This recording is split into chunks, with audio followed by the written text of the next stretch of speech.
pumapasok sa isip ko ay yung unang pagkakatatag ng Iglesia ng United Methodist Church na ang nakasimula ay mga matatanda na dati mga Katoliko. Na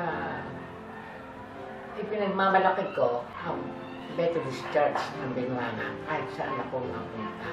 At ako rin nasisiyahan ang nabanggit na ang Binuanga Methodist Church. Una ko naiisip pag narinig ko yung BMC, mga banal, sila yung nagkakaisa na Methodista. Sila yung nagkakaisa ng iglesia.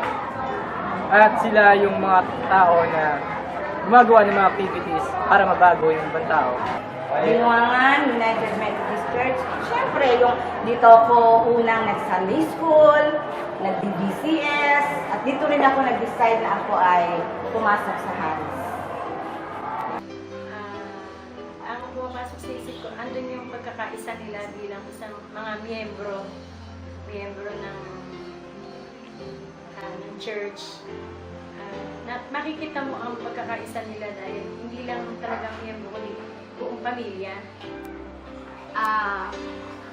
Kapag kasi Binuangan United Methodist Church, iba siya sa ibang church. Iba siya sa ibang United Methodist Church. Kasi Binuangan United Methodist Church, ito yung kinalakihan ko at nasabi kong pangalawang bahay ko. Ang Binuangan United Methodist Church ay isang iglesia na nasa isla. Ang mga miyembro nito ay mga mangingisda at tindera.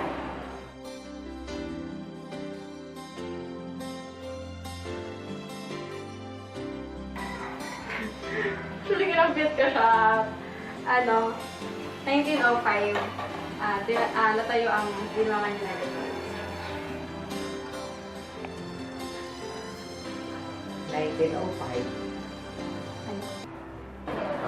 Ang taon, maaaring hindi ko malimutan kasi halos makasunod yung mother ko kasi 1905 nang inatag ang ating iglesia kasi ang mother ko 1906 ang pinanganak.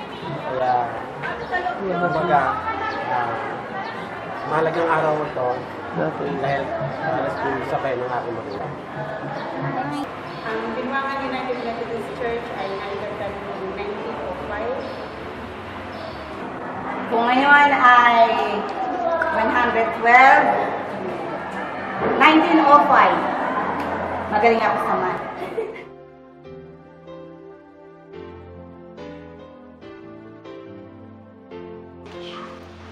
Ay nung unang tatag niyan, ang natatandaan ko, panahon ni Pastor Di Armas at yung mga unang naging miyembro dito na ilan sila mga lahi ng Burgos, lahi ng Huat, lahi ng Santos, at saka Persiades. Alam ko, isang din yung aking si Arcade sa isa sa naging pangalan ng Methodist Church at tawag ako sa ako yung pinaka-latest na sa angkan niya na siyang nanatili sa Methodist at salamat ako sa kanya kasi kundi dahil sa aking lolo, hindi ako magiging Methodist at hindi ko makikita. Natatandaan ko, unang-unang nagtatag ang mga lahi ng De Armas. Sumunod lahi ng Burgos. Hanggat ng kong buhay pa, ako makikinig kabataan. Apolonio Ramos, ang unang nagpapagawa ng kapilya. Ang pangulo ng paggawa ay ng aming ama ng Isaac de Santos. Yung una. At ang mga pastor, noong araw pa, magagamaan sila mga makir. Mababait ang mga nagagawa ng araw. Kahit wala sweldo, hindi sila talaga, hindi sila after, sila materialismo. Kaya nung araw, mahal na mahal namin ng mga pastor. Pinaglalaban namin, pinamamlansya namin ng damit, Doon kami natutulog sa bahay pastoral, kami naglilinis ng kapilya, bahay pastoral. Wala naman siya. Hindi ko malilimutan ang aking pinaka-lolo, ang Julian Santiago.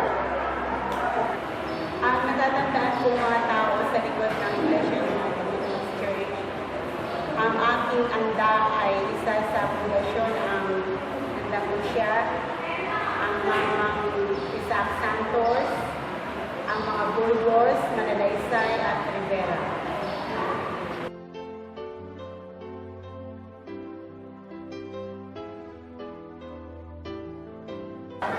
Tinatag ang buhay natin ng Methodist Church bilang grupo ng mga mananampalataya kung saan ang bawat nakakilalang Kristiyano sa lugar ng Binuangan ay magkaroon ng bahay-sambahay.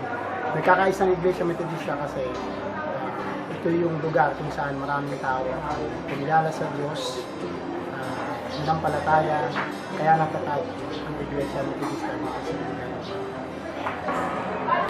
Bakit tinatag? Siguro dahil nga gustong makarating sa Binuangan ang isang pananampalataya na hanggang ngayon ay ating tinatagyan. Kaya itinatag ang Binuangan United Methodist Church. Nakita ng mga unang naging miyembro ang totoong pananampalataya na siyang iminulat ng mga Amerikano para makita kung paano natin sampalatayan ang Panginoon. Nang matatag yan, dahil doon, ang alam ko sabi ng aming ina, ang aming ina nagmadre pa yun Tuwan ko siya. Sabi ng aming ina, na-converte sila noong nagkaroon dyan ang mga Amerikano missionary. Kaya nagkaroon ng Methodist. Siguro talagang inusunan ng may kapal na ang ating iglesia ay matatag dito sa ating barangay upang ang salita ng ating Panginoon ay mapalaganap.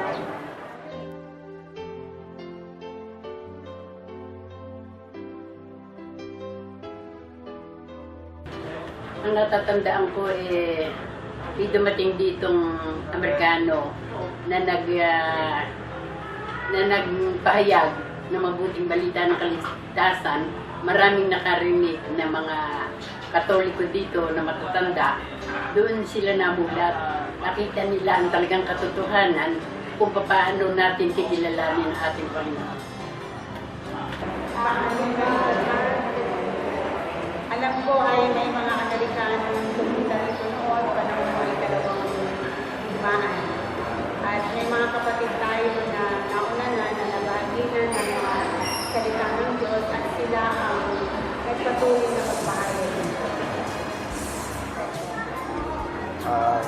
Naitatag ang DUNC alam ko sa tulong po ng ating kapatiran na tunay na may malasakit sa bawat isa at ito'y talagang pinagbuwisan nila ng kanilang buhay, pagod at hirap upang ang iglesyang ito ay matatag sa ating barangay.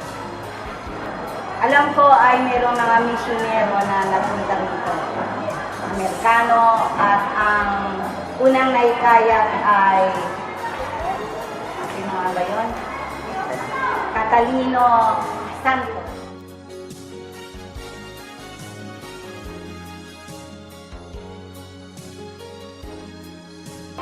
Marami kasi ang aking buhay ay bahay at kapilya lang. So, ang Binuangan UMC ay naging buhay ko na, hindi ako palagala, hindi ako, basta kung may gawain sa kapilya, doon lang ako nagpupunta. Kaya kung tatanungin kung ano ang bahagi, malaking bahagi ang BUMC sa buhay ko. Hindi ko malilimutang pangyayari sa buhay ko nung ako ay maging isang ganap na member ng ating iglesia.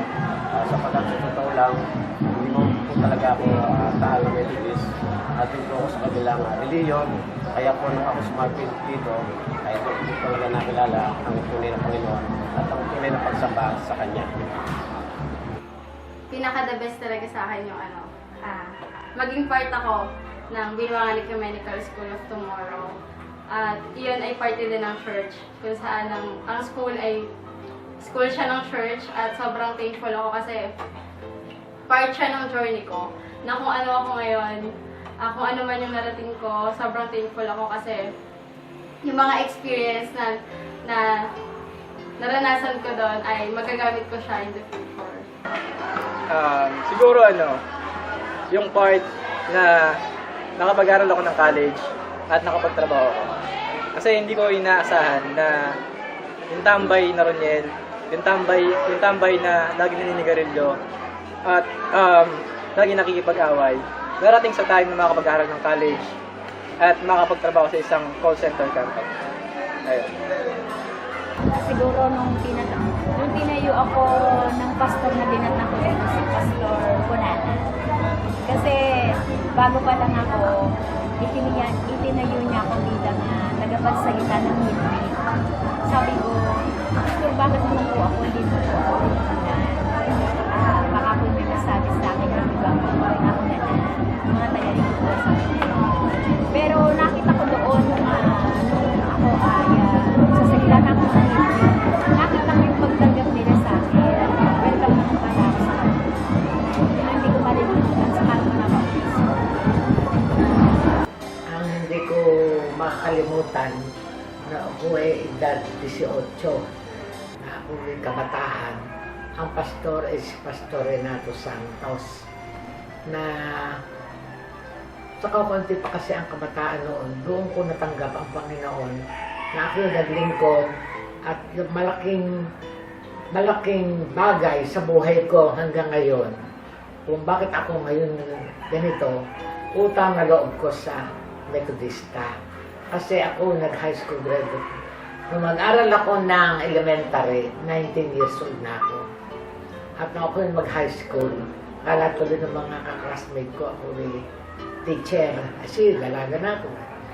Pero dahil sa nakuha kong talento sa music, natuto kong organ, tuturo ng choir, tuturo sa Sunday school. Doon ang naging pakinabang. Yung nakita ko, hindi ko malilimutan, yung sa paglilingkod ko, hindi ko nalaman na meron palang biyaya, mabalik sa buhay ko, nagaling sa Panginoon. Ang totoo, nung araw, nung medyo bata pa ako, nakita ko na ang pananampalataya ng mga Metodista, doon namin nakita ang kaugnayan na ang mga miyembro sa ating Panginoon.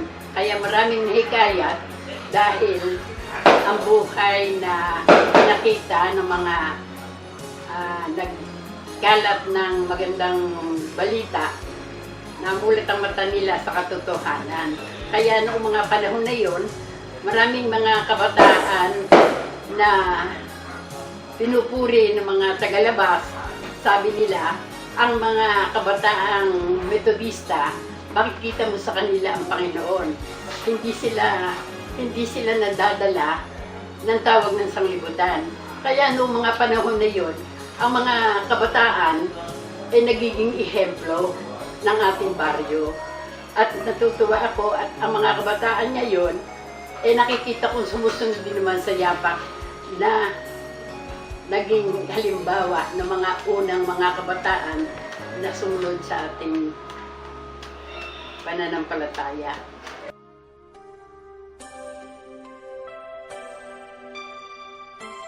Pagsapit sa dalampasigan ng bagong tuklas na lupain, kasama sa pag-ahon ng pinuno at mga kawal, ang alagad ng simbahan dala ang krus. Sa paraang ito, dumating sa binansagan nilang Pilipinas ang pananampalatayang Katoliko Romano, na sa loob ng may 400 taon ay naging relihiyon ng mga katutubo. Lubos sa kapangyarihan ng simbahan, ng mga praile. Sila lamang ang nakakapagpatawad ng kasalanan at makakabasa ng Biblia. Sunod-sunuran lamang ang mga katutubo sa mga kautusan ng simbahan. Matapos magapi ang mga barkong bantigman ng Espanya sa labanan sa Look ng Maynila, at mabili ng bansang Amerika ang Pilipinas, ay isinugo ng pamahalaang Amerikano kasama ng kanyang mga kawal ang mga naunang misyonero upang pangalagaan ang pangangailangan sa pagsamba ng mga kawal. Nagsimulang mangaral ang mga misyonero sa mga katutubo. Nakarating ang mga Amerikanong misyonero sa Binuangan sa pangunguna ni Dr. Marvin A. Rader kasama si Pastor Catalino Santos. Nagdala sila ng mensahe ng Diyos at pananampalatayang Metodista sa ating nayon. Nahikayat ang ilang haligi ng Romano Katoliko sapagkat bago ito sa kanilang pandinig, kaiba sa kinamulatang katuroang Katoliko, at nakaramdam sila sa kapwa ng pag-iinit ng puso na nagpasigla ng kanilang damdamin. Buwan ng Mayo 1905, nang marinig na Tiburcio o Bucio de los Reyes at Arcadio Cadio Mendoza ang makabagong katuruan. Dahil sa bagong karanasan, masigla nilang ibinalita ang narinig at nasaksihan sa kanilang mga pamilya, pinsan at kaibigan.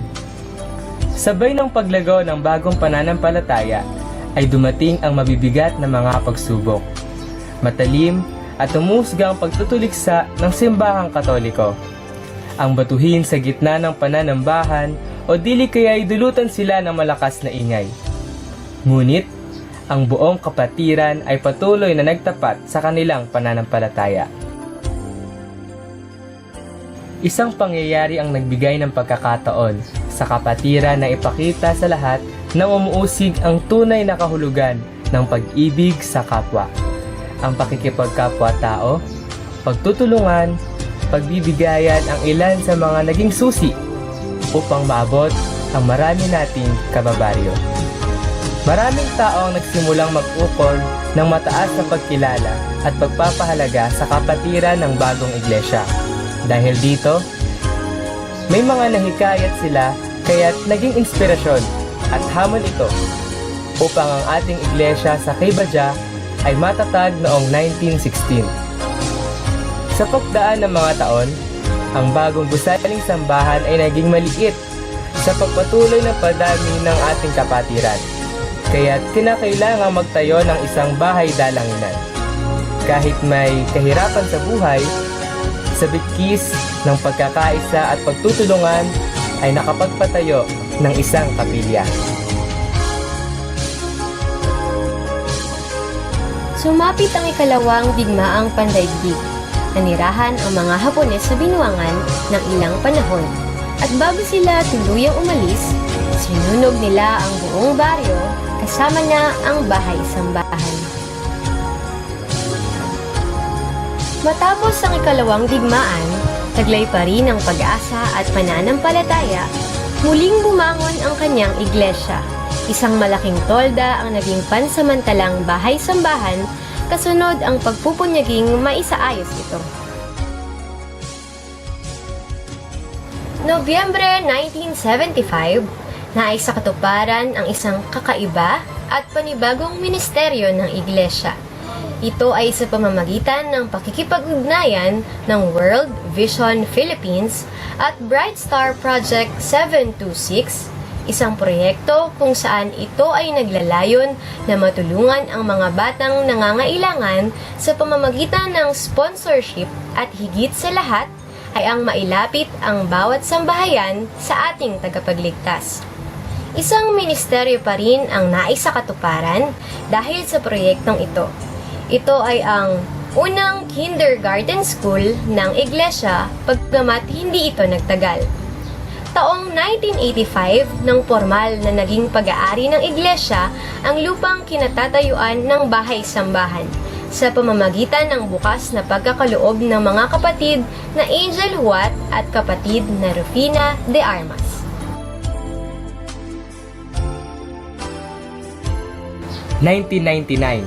Sa taong ito nasubok ang katatagan ng iglesia. Ito ang panahon kung saan nilubog ng tubig baha ang ating bahay-sambahan. Nilamon ng tubig ang 4 na sulok nito, ngunit patuloy pa rin ang pananambahan kahit babad sa tubig ang ating mga paa, basa ang mga damit, at ginawin sa lamig ang buong katawan. Subalit dahil sa init ng pananampalataya at sa biyaya ng Diyos, ang bawat isa ay hindi natinag. Tinalo ng init na ito ang lamig na nararamdaman. Ito ang pagpapatunay na anuman ang ating danasin, kung patuloy tayong magtitiwala sa Diyos, ang lahat ay ating magagawa. Bagamat mahirap at masalimuot, tumahak ang iglesia sa isang napakalaking hamon.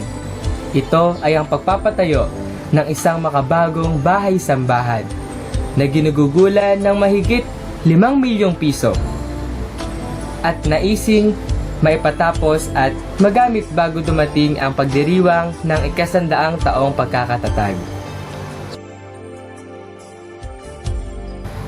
Isang bagong milenyo ang sumapit sa kasaysayan ng daigdig.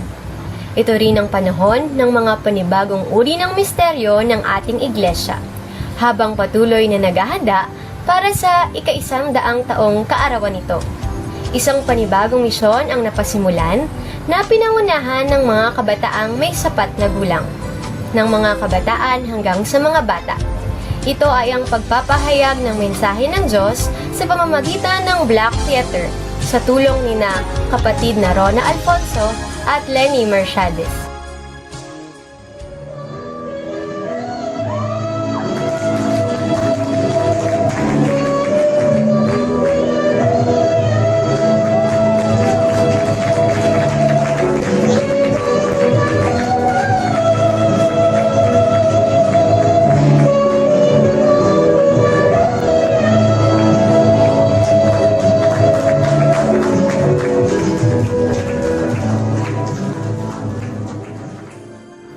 Taong 2004 nang magpasya rin ang council na ayusin ang munting paaralan.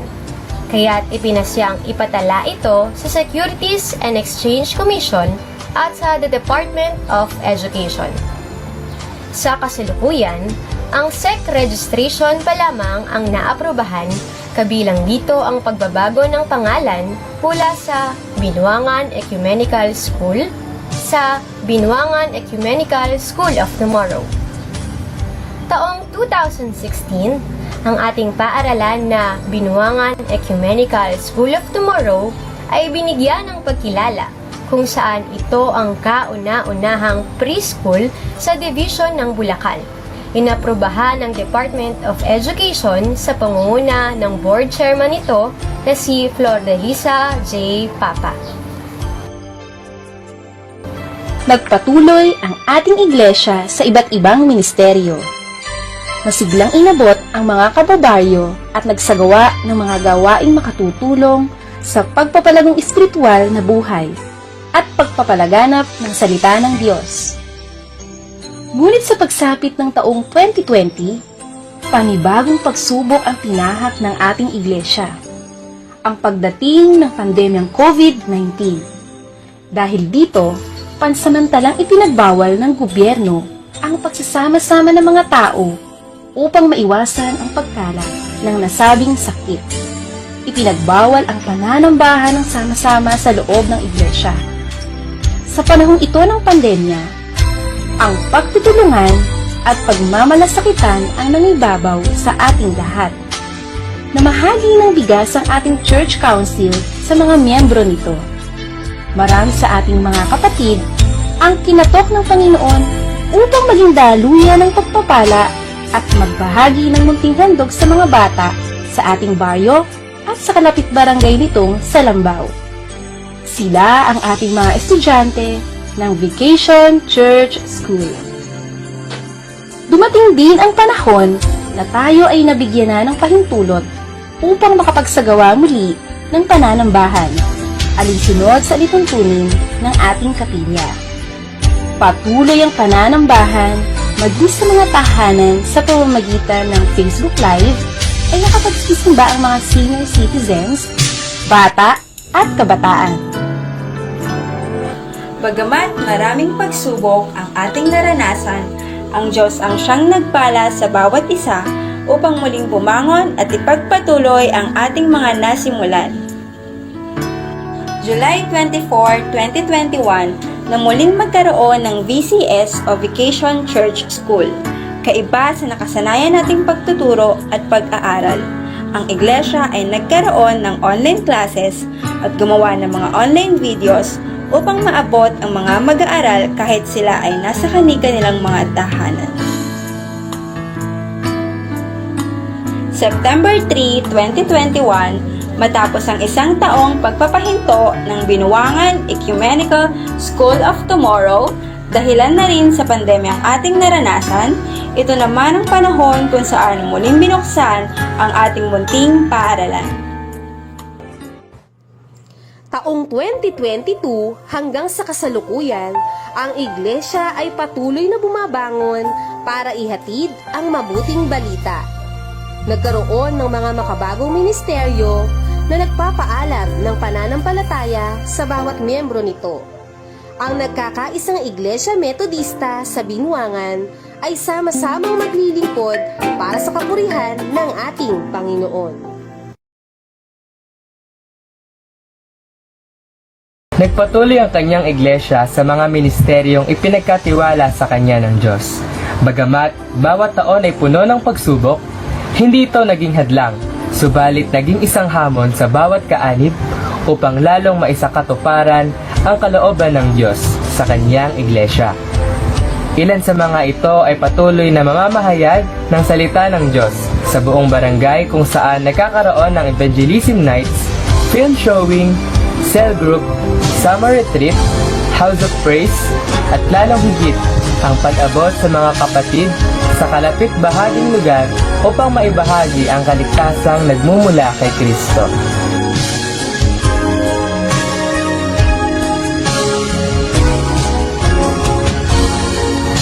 Nagkaroon at magkakaroon pa ng pagpapalitan ng mga manggagawa, mga namumuno at panibagong kasapi ng iglesia.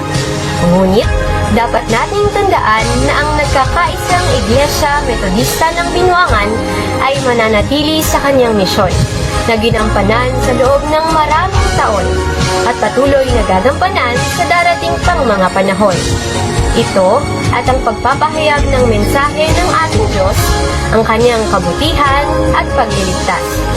Ang apat na sulok ng iglesia ay saksi sa tagumpay at kabiguan, sa ligaya at lungkot na naranasan ng bawat kaanib nito. Subalit, gayunpaman, ang krus ay mananatiling nakatunghay sa buhay at karanasan ng bawat kaanib, upang anumang mangyari, ang bawat isa ay magpatuloy sa pananampalataya. Sa mga pinuno ng aming iglesia, salamat sa inyong katapatan, at sa susunod na henerasyon, naway patuloy nating panghawakan ang katapatang ito, ang pananampalatayang ito, sapagkat ang tunay na pundasyon nito ay si Kristo.